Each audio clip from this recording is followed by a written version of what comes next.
नमस्कार, मैं डॉक्टर शशांक कृष्णन। और आज हम लोग बात करेंगे लाइटिक लिस्थेसिस, या कई बार टर्म होता है पार्स लाइसिस, पार्स डिफेक्ट, या कई बार एक्सरेज में स्पॉन्डाइलोलाइसिस या स्पॉन्डाइलोलिस्थेसिस टर्म यूज़ होता है। तो आज हम समझने की कोशिश करेंगे कि ये टर्म है क्या। तो अगर हम अपने स्पाइनल कॉलम है उसको साइड से देखें, तो ये हमारे जो लंबर वर्टिब्रास हैं, ये आगे जो हमें दिख रही है ये वर्टिब्रल बॉडी है, और इसके ऊपर नीचे जो है इंटरवर्टिब्रल डिस्क, यानी कि दो वर्टिब्रा के बीच की इंटरवर्टिब्रल डिस्क। सो ये हमारी इंटरवर्टिब्रल डिस्क होगी, ये वर्टिब्रल बॉडी होगी, और फिर इसके बाद इंटरवर्टिब्रल डिस्क होगी। तो फिर पीछे के पोर्शन को पेडिकल बोलते हैं। ये वाला जो पोर्शन है ये ट्रांसवर्स प्रोसेस होगा। अगर इसे हम थोड़ा सा रोटेट करके ऑब्लिकली देखें, तो ये हमारा ट्रांसवर्स प्रोसेस है। ये जो हमें दिख रहा है ये सुपीरियर फैसेट है, ये जो ऊपर का एरिया है।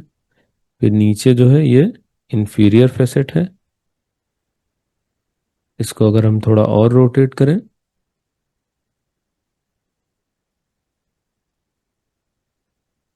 तो ये जो पोर्शन दिख रहा है ये इस वाले वर्टिब्रा का सुपीरियर फैसेट है। ये इंफीरियर फैसेट होगा। ये इस वाले वर्टिब्रा का सुपीरियर फैसेट होगा, और इसका ये इंफीरियर फैसेट होगा। और ये इस वर्टिब्रा के ऊपर वाली वर्टिब्रा का इंफीरियर फैसेट होगा। तो जो दो फैसेट के बीच की जगह होती है एक वर्टिब्रा में, उसको हम पार्स इंटर आर्टिकुलरिस बोलते हैं। और अगर यहाँ पर डिफेक्ट है तो हम इसे पार्स डिफेक्ट बोलते हैं। कई बार पार्स लाइसिस का टर्म यूज होता है, या फिर हम इसे स्पॉन्डाइलोलाइसिस बोलते हैं।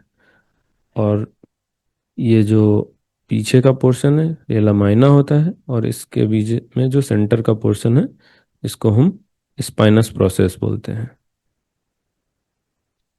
तो अगर हम इसको और रोटेट करें और अगर लेफ्ट साइड में जाएं, तो हमें कुछ इस तरह का व्यू आएगा। तो ये हमारा पार्स इंटर आर्टिकुलरिस है, यानी कि इसके ऊपर सुपीरियर फैसेट होगा, इसके नीचे ये इंफीरियर फैसेट वाला एरिया होगा, जो कि दो आर्टिकुलर सरफेस के बीच में है, इसीलिए पार्स इंटर आर्टिकुलरिस टर्म यूज होता है। और ये हमें नीचे साइड में डिफेक्ट दिख रहा है, ये ट्रांसवर्स प्रोसेस है। और ये ऊपर के वर्टिब्रा का ट्रांसवर्स प्रोसेस है। और ये इसका सुपीरियर फैसेट है, ये इंफीरियर फैसेट है। और ये हम अगर देखें तो ये हमें एक स्कॉटी डॉग की तरह दिखाई दे रहा है, जो है ये इसकी जो नेक दिख रही है, Scottie dog with collar sign इसको हम बोलते हैं। ये आगे इसकी नोज है, ये इसके कान है। अगर ये पेडिकल जो हमें एक्सरे में आँख की तरह दिखता है, ये इंफीरियर फैसेट इसका अगला पैर है। ये जो स्पाइनस प्रोसेस नीचे दिख रहा है ये इसका पीछे वाला पैर है। तो हम इसको पार्स लाइसिस को Scottie dog with collar sign बोलते हैं। यहाँ पर हमें एक इंटैक्ट जो है पार्स दिख रहा है। पीछे की तरफ हम देखेंगे तो यहाँ नीचे जो है ये डिफेक्ट है नीचे वाले वर्टिब्रा में, तो इसको हम पार्स डिफेक्ट बोलते हैं। ये लेफ्ट साइड का से हमें वर्टिब्रा दिख रही, यहाँ लेफ्ट साइड का ये पेडिकल होगा। और ये हमारा इंटरवर्टिब्रल फोरामेन है।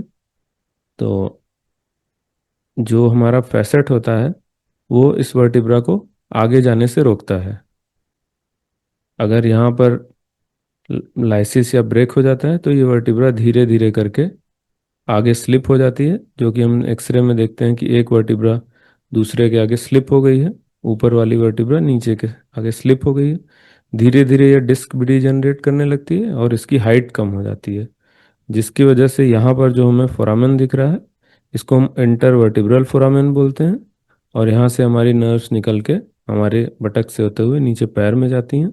तो ये जगह कम होने की वजह से मरीज को इस नर्व से संबंधित पेन होता है, जिसको हम सियाटिका या रेडिकुलोपैथी बोलते हैं।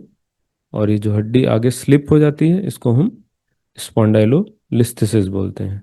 क्योंकि यहाँ पर ब्रेक हो गया, यानी कि लाइसिस, लाइसिस का मतलब ब्रेकेज होता है, तो हम इसको, अगर यहाँ लाइसिस के साथ अगर ये हड्डी आगे स्लिप कर गई है तो हम इसको लाइटिक स्पॉन्डाइलोलिस्थेसिस बोलते हैं, और इसको हम पार्स डिफेक्ट या पार्स लाइसिस बोलते हैं, या फिर स्पॉन्डाइलोलाइसिस टर्म यूज करते हैं। Thank you.